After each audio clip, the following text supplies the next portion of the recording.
नमस्कार दोस्तों, स्वागत है आपका इंडिया ब्रेकिंग न्यूज चैनल में। जी हाँ दोस्तों, आपको बताने वाले हैं इस वक्त सबसे बड़ी खबर यहाँ पर निकल कर आ रही है। तो आपको बता दें, आज की पहली और सबसे बड़ी खबर है, भारत में धीमी है कोरोना दोगुने होने की रफ्तार, मृत्यु दर अमेरिका, इटली और स्पेन से कम हो रही है।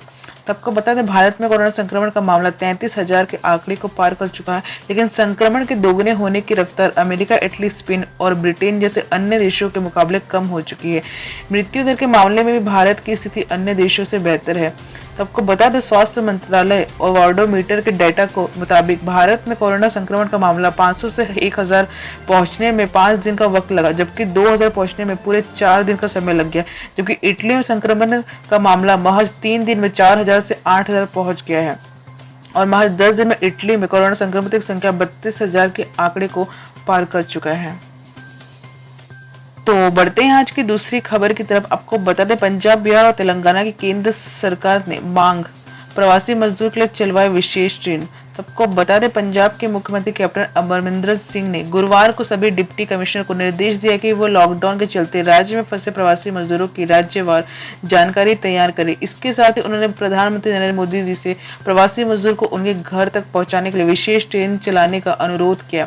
तो आपको बता दें, मुख्यमंत्री ने कहा कि प्रवासी मजदूरों की वापसी सुनिश्चित करने के लिए हर जिले में एक नोडल अधिकारी नियुक्त किया गया है। उन्होंने कहा कि अकेले लुधियाना में 7 लाख से ज्यादा प्रवासी मजदूर फंसे हुए हैं।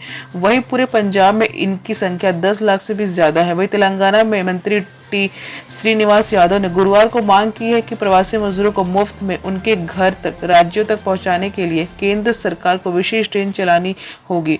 उन्होंने कहा कि राज्य में करीब 15 लाख प्रवासी मजदूर हैं जो बिहार, झारखंड और छत्तीसगढ़ जैसे राज्यों से हैं।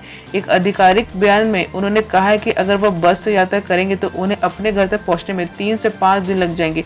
केंद्र का यह कहना सही नहीं है कि संबद्ध राज्यों को उनके यहाँ फंसे मजदूरों को बस से भेजना होगा। और आपको बता दें, वहीं बिहार सरकार ने भी तेलंगाना और पंजाब के सुर मिलाते हुए केंद्र सरकार से प्रवासी मजदूरों के आवागमन के लिए विशेष ट्रेन चलाने की मांग की है। बता दें कि ट्रेन द्वारा दूसरे राज्यों में फंसे लोगों को घर जाने की अनुमति देने के बाद उत्तर प्रदेश ने कुछ राज्यों में फंसे बस भेज दी है। तो बढ़ते हैं अगली बड़ी खबर की तरफ। तो आपको बता दें, ट्रकों के आवाजाही के लिए पास की जरूरत नहीं, केंद्र ने राज्यों से बिना रुकावट परिचालन सुनिश्चित करने को कहा।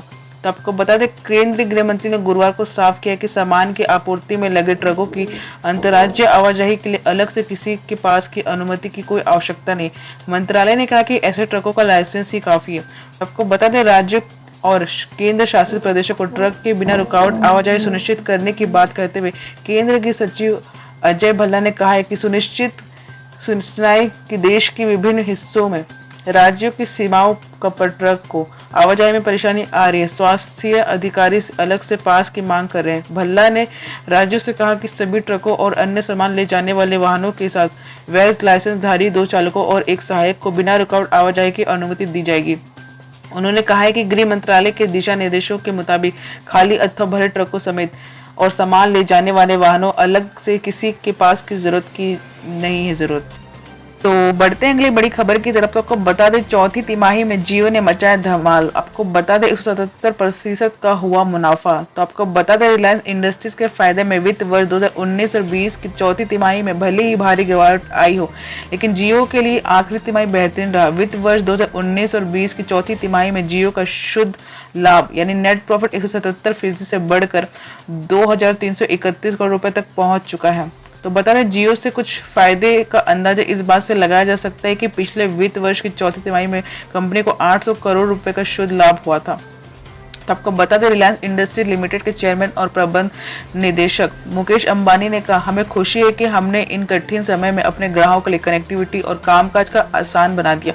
जियो का हर कर्मचारी ग्राहक पहले ही सोच से काम करने को प्रशिक्षित है।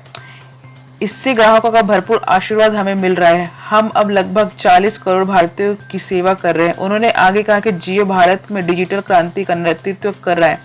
हमारी सेवाओं का ग्राहकों की तरफ से तहे दिल से अपनाया जाना हमें अधिक बेहतर बनने के लिए प्रेरित करता है। अंबानी ने कहा कि जियो दुनिया की सबसे बड़ी डिजिटल कंपनियों में से एक है। फेसबुक के साथ विकास के अगले चरण पर चल पड़ी है। हम साथ मिलकर भारत को वास्तव में डिजिटल समाज बनाने के लिए दृढ़ संकल्प में हैं। हम मनोरंजन, वाणिज्य, संचार, वित्त, शिक्षा और स्वास्थ्य के क्षेत्रों में दुनिया की सबसे श्रेष्ठ तकनीक क्षमताओं और सर्वश्रेष्ठ कनेक्टिविटी नेटवर्क के साथ बेहतरीन डिजिटल प्रौद्योगिकी प्लेटफॉर्म देंगे।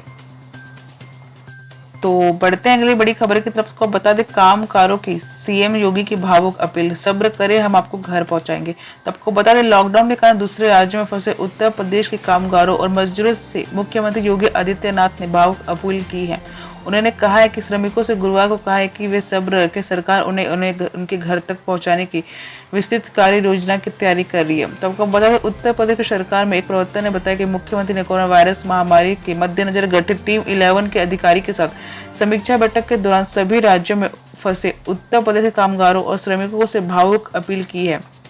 योगी ने कहा कि कामगारों ने अभी तक जिस धैर्य का परिचय दिया है उसे बनाए रखें, संबंधित राज्यों की सरकारों से संपर्क कर सभी को घर तक सुरक्षा पहुंचाने की विस्तृत कार्य योजना की तैयारी की जा रही है, इसलिए वे जहां भी है वहीं रहे। उन्होंने अपील की कि सभी मजदूर और कामगार संबंधित राज्य सरकारों में संपर्क में रहें, घर के लिए पैदल न निकले। उन्होंने कहा कि यूपी सरकार ने संबंधित सभी राज्यों को पत्र लिखकर वहां फंसे मजदूरों का नाम, पता, मोबाइल नंबर और मेडिकल रिपोर्ट सहित विस्तृत विवरण मांगा है। तो बढ़ते हैं अगली बड़ी खबर की तरफ। को बता दें पाकिस्तान के पुंछ में इफ्तार के वक्त भी गोली दागी, घर के बाहर खड़े छात्र की मौत, परिवार रोजा भी नहीं खोल पाया था। तो आपको बता दें लाइन ऑफ कंट्रोल के पास पुंछ में गुरुवार को पाकिस्तान ने इफ्तार के वक्त भी गोलीबारी की। घर के बाहर 16 साल का एक लड़का खड़ा था जिसे मोर्टार का स्प्लिंडर लगा, लड़के की मौके पर ही मौत हो गई। उसके घर पर रोजा खोलने की तैयारी चल रही थी लेकिन परिवार रोजा नहीं खोल पाया। रमजान के महीने का आज छठा दिन था। इस पाक महीने में भी पाकिस्तान लगातार सीज़फायर का उल्लंघन कर रहा है। पुंछ में डिप्टी कमिश्नर राहुल यादव ने भास्कर को बताया कि तेन मनकोटे तहसील में मोहम्मद राशिद के घर इफ्तार की तैयारी चली थी। 12वीं पढ़ने वाला उनका लड़का गुलफराज घर के बाहर खड़ा हुआ था। इसी दौरान पाकिस्तान की ओर से गोलीबारी की गई और मोर्टार का स्प्लेंडर गुलफराज की छाती में लग गया और उसकी मौके पर ही मौत हो गई। तो बढ़ते हैं अगली बड़ी खबर की तरफ। को बता दें ममता सरकार ने कहा पश्चिम बंगाल में कोरोना के 105 की मौत, इनमें से 72 को दूसरी बीमारी भी थी इसलिए लिस्ट में नहीं जुड़ा। तो आपको बता दें पश्चिम बंगाल में आखिरकार ममता बनर्जी की सरकार ने मान लिया कि प्रदेश में 105 कोरोना संक्रमितों की मौत हो चुकी है। प्रदेश के मुख्य सचिव राजीव सिन्हा ने गुरुवार को यह जानकारी दी थी। उन्होंने कहा है कि 33 लोगों की मौत कोरोना के चलते हुई, जबकि जान गंवाने वाले 72 संक्रमित ऐसे थे जिन्हें पहले से दूसरी बीमारियां चल रही थी। सिन्हा ने कहा कि ऐसे में उन्हें कोरोना से हुई मौत की सूची में नहीं जोड़ा गया। बता दें कि इसका लेकर केंद्र सरकार और कांग्रेस ने ममता सरकार के खिलाफ मोर्चा खोल रखा था। दोनों ने ममता बनर्जी पर संक्रमितों की संख्या और मौत का आंकड़ा छिपाने का आरोप लगाया था। तो बढ़ते अगली बड़ी खबर की तरफ। को बता दें 8 प्रमुख उद्योगों का उत्पादन मार्च के 6.5% घटा, कोयला को छोड़ बाकी सभी के उत्पादन में गिरावट। तो आपको बता दें देश के 8 प्रमुख उद्योगों कोर सेक्टर का उत्पादन मार्च में 6.5% घट गया। इससे पहले फरवरी में कोर सेक्टर का उत्पादन 11 महीने के ऊपरी स्तर पर पहुंच गया था। कोरोना वायरस को फैलने से रोकने के लिए सरकार ने 24 मार्च से पूरे देश में लॉकडाउन लागू कर दिया था। तब से एक और जहां आम आदमी का घर से निकलना लगभग बंद हो चुका है, वहीं दूसरी ओर उद्योग धंधे भी कम क्षमता के साथ काम कर रहे हैं। 24 मार्च से पहले ही कई राज्यों ने लॉकडाउन लगाना शुरू कर दिया था। मार्च 2019 में 8 प्रमुख उद्योगों के उत्पादन में 5.8% बढ़ोतरी की दर्ज की गई है। तो बढ़ते हैं अगली बड़ी खबर की तरफ। तो बता दें राज्यपाल कोश्यारी ने चुनाव आयोग से विधान परिषद की 9 सीटों पर चुनाव करवाने का आग्रह किया।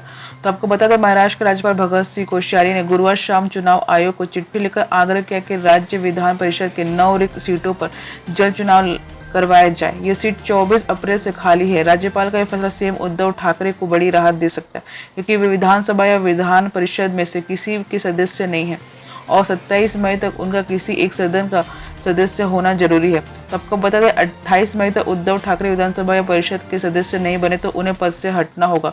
इस बीच राज्य के विधान परिषद को 9 खाली सीटों पर चुनाव के मामले पर भारतीय चुनाव आयोग शुक्रवार को बैठक करेगा। मुख्य चुनाव आयोग सुनील अरोड़ा वीडियो कॉन्फ्रेंस के जरिए इस बैठक का हिस्सा बनेंगे। तो आज के लिए बस इतने दोस्तों। अगर ये खबर आपको अच्छी लगी तो इस वीडियो को लाइक करिए और शेयर जरूर करिए और अगर आप भी जुड़ना चाहते हैं हमारे साथ तो इस चैनल को सब्सक्राइब करना ना भूलें। धन्यवाद।